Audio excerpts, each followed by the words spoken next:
Hi, today we are looking at the Cat6 15 meters network cable.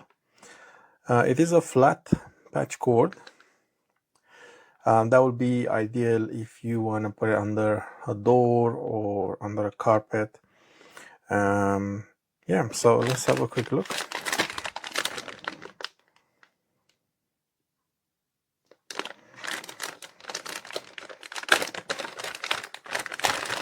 It's really nice. They give you also pins so you could secure it underneath, you know, on the way up to where you want to have it.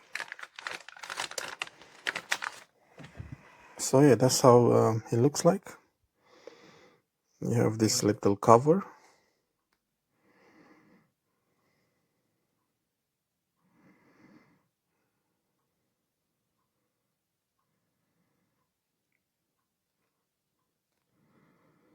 I think it's done in the crossed way.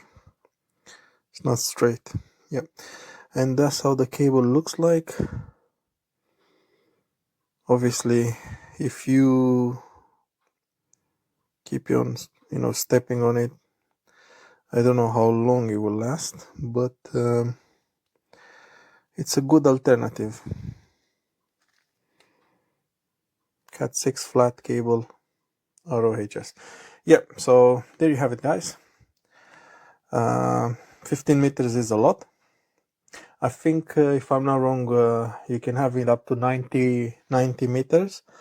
You can't have it longer than 90 meters, but 15 meters, that's long enough, depending of where you want to use it. So yeah, thank you for watching.